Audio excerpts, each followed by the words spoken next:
इस बुलेटिन में फिलहाल इतना ही। दीजिए इजाजत, नमस्कार।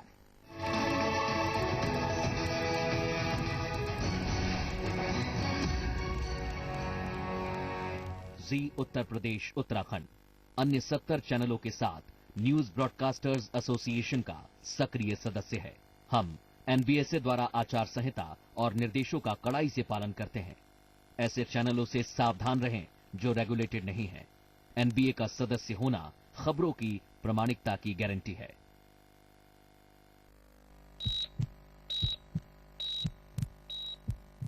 नमस्कार, आप सभी दर्शकों का स्वागत है हमारे नए प्रोग्राम में हेलो डॉक्टर। मैं संस्कृति और मेरे साथ जुड़ रहे हैं डॉक्टर नरेश शर्मा जो न्यूरोलॉजिस्ट हैं और 3 सालों से आगरा वासियों को सेवा दे रहे हैं। नमस्कार, मैं doctor Naresh Sharma, neuro physician Agra. मैं आज आप लोगों को न्यूरोलॉजी के बारे में कुछ जानकारियां दे रहा हूं।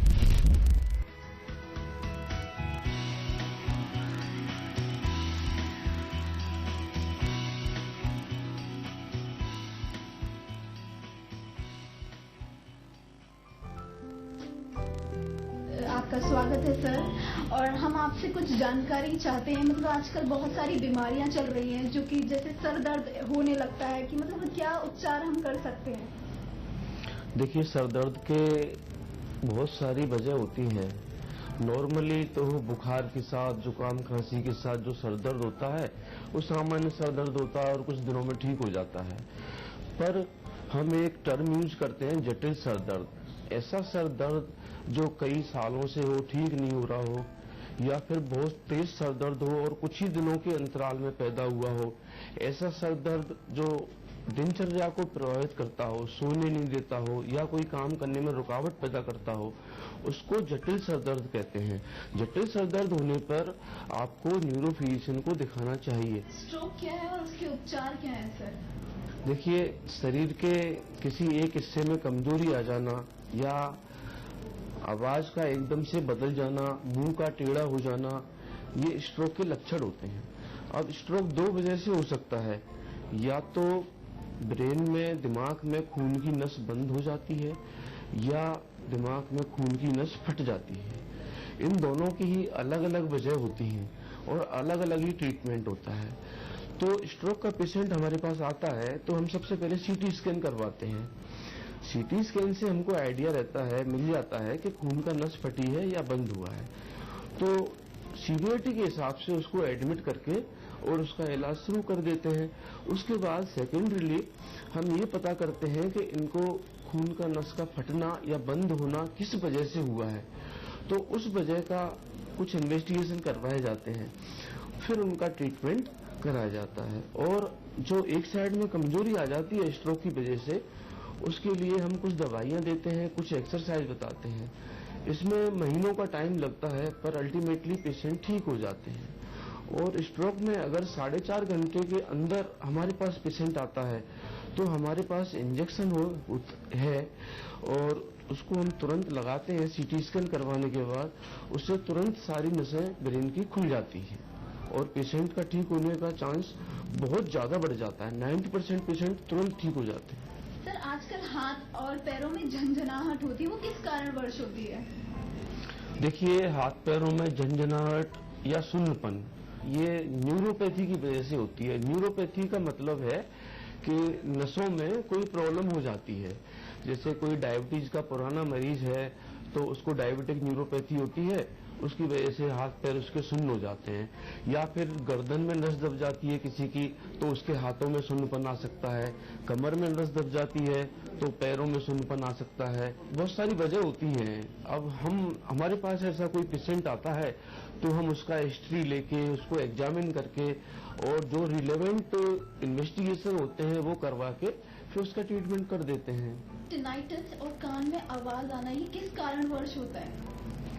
देखिए, कान में आवाज आना, जिसको आमतौर पर हम लोग टिनाइटिस कहते हैं, ये इसकी 2 वजह होती हैं।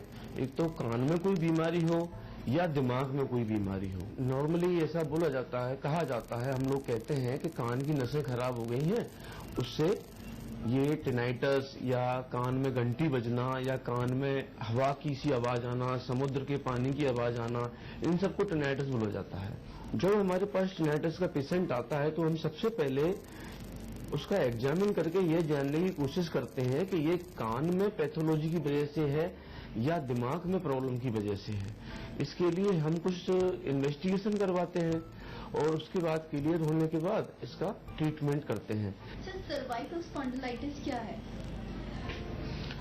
सर्वाइकल स्पॉन्डिलाइटिस गर्दन में किसी वजह से नसें दब जाती हैं। हमारे सर में दर्द, गर्दन में दर्द, चक्कर आना, कंधे में दर्द या हाथों में सुन्नपन या झंझनाहट आना, ऐसे सिम्टम पाए जाते हैं। तो मेनली गर्दन में नसों का दब जाने को ही सर्वाइकल स्पॉन्डिलोसिस कहते हैं। आमतौर पर खूब पाई जाने वाली बीमारी है क्योंकि लाइफ स्टाइल बहुत हमारी चेंज हो गई है। हम लोग गर्दन झुका के कुछ काम करते हैं या ज्यादा तकिया लगा के सोते हैं या गर्दन में चोट लग जाता है, तो इन चीजों से सर्वाइकल स्पॉन्डिलोसिस हो जाता है। इसके लिए हम मरीज का आने के बाद अच्छी तरह जांच करके उसका MRI करवाते हैं और फिर उसका इलाज शुरू कर देते हैं। इसके कुछ एक्सरसाइज और दवाई और कुछ परहेज बताए जाते हैं। इन तीनों से इसको बिल्कुल ठीक किया जा सकता है। सर, चक्कर आ जाते हैं आजकल लोगों को नॉर्मली, मतलब इसका क्या निवारण है? हम कैसे बच सकते हैं इससे? कभी कभी चलने में हमको ऐसा लगता है या पेशेंट को ऐसा लगता है कि कहीं गिरने का इधर गिरने का डर रहता है, उसको भी चक्कर आना कहते हैं। कभी कभी पेशेंट कहता है कि भाई हम तो सही हैं पर हमको ऐसा लग रहा है कि दुनिया घूम रही है, हम नहीं घूम रहे हैं। ये 3-4 तरह के चक्कर का वैरायटी होती है और चक्कर आने की वजह मेनली गर्दन में और दिमाग में होती है। तो जब चक्कर का पेशेंट या मरीज हमारे पास आता है, हम उसको अच्छी तरह एग्जामिन करके कुछ क्वेश्चंस होते हैं हमारे, उनको पूछ के हिस्ट्री लेके उसके बाद इन्वेस्टिगेशन करवा के हम चक्कर आने की वजह का पता लगाते हैं। चक्कर आना कभी कभी किसी गंभीर बीमारी का संकेत भी हो सकता है, इसीलिए इसको नजरअंदाज नहीं करें और जल्दी से जल्दी न्यूरो फिजिशियन को दिखाएं। धन्यवाद सर, आप आज हमारे साथ जुड़े और ढेर सारी बीमारियों के साथ उसके उपचार बताएं। तहे दिल से धन्यवाद करना चाहूंगी मैं आपका। Thank you very much.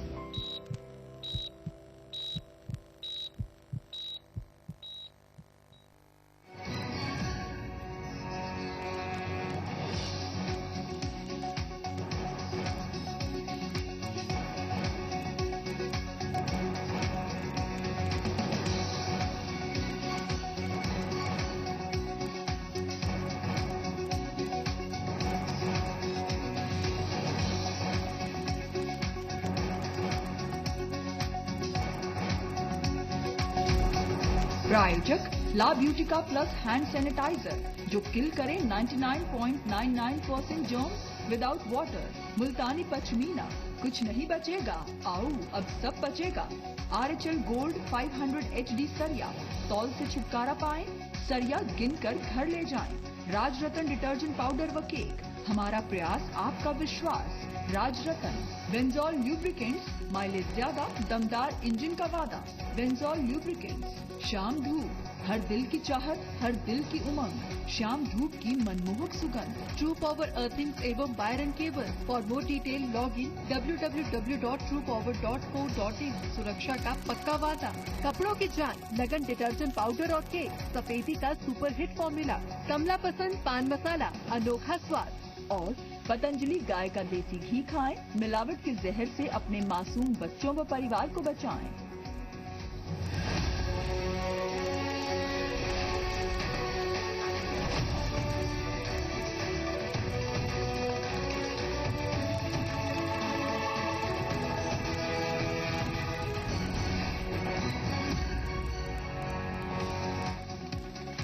UP में लगातार आ रहे निवेश पर सीएम योगी का बयान। कहा, उत्तर प्रदेश उद्यम प्रदेश के रूप में हो रहा है विकसित। उद्योगपति आनंद महिंद्रा ने भी की है योगी सरकार की नीतियों की सराहना। 7 फरवरी तक हर सूरत में शुरू होगा अचीवर एयरपोर्ट का काम। कैबिनेट मंत्री सतीश महाना ने ली विकास कार्यों की प्रगति पर समीक्षा बैठक। कहा, फिल्म सिटी के लिए भी लगातार चल रहा है काम।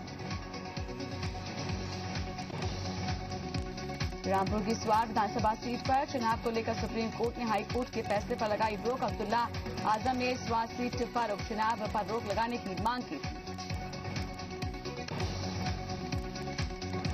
समाजवादी पार्टी के साथ विधानसभा चुनाव लड़ सकती है प्रगतिशील समाजवादी पार्टी। गठबंधन को लेकर सवाल पर बोले शिवपाल यादव, एसपी के साथ मिलकर लड़ना प्राथमिकता।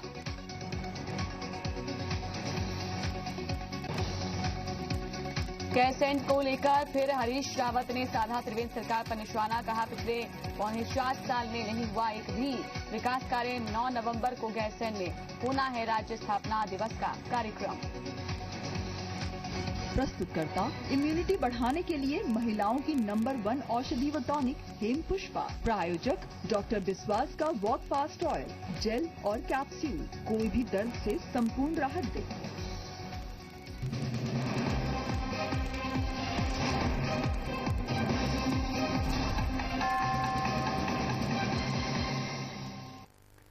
स्वागत है आप सभी का। मैं हूं नैन्सी गौतम। खबरों की शुरुआत कर रहे हैं। उत्तर प्रदेश के उद्योग विकास मंत्री सतीश महाना ने यमुना एक्सप्रेसवे औद्योगिक विकास प्राधिकरण के अधिकारियों के साथ समीक्षा बैठक की है और इस समीक्षा बैठक में जेवर स्थित नोएडा इंटरनेशनल एयरपोर्ट से जुड़े कामकाज को लेकर समीक्षा की गई। अब हर महीने एयरपोर्ट के काम की प्रगति की समीक्षा होगी, इसे लेकर आज पहली बैठक की गई है। इसके अलावा सतीश महाना ने फिल्म सिटी, मेडिकल उपकरण पार्क, औद्योगिक इकाइयों और इलाके में विकसित की जा रही आवासीय सुविधाओं की समीक्षा भी की है। इस दौरान सतीश महाना ने कहा कि हर हालत में 7 फरवरी तक जेवर एयरपोर्ट का काम शुरू किया जाएगा। समीक्षा बैठक में सतीश महाना के साथ गौतम बुद्ध नगर के सांसद डॉक्टर महेश शर्मा, जेवर से विधायक ठाकुर धीरेन्द्र सिंह समेत प्राधिकरण के आला अफसर भी मौजूद रहे।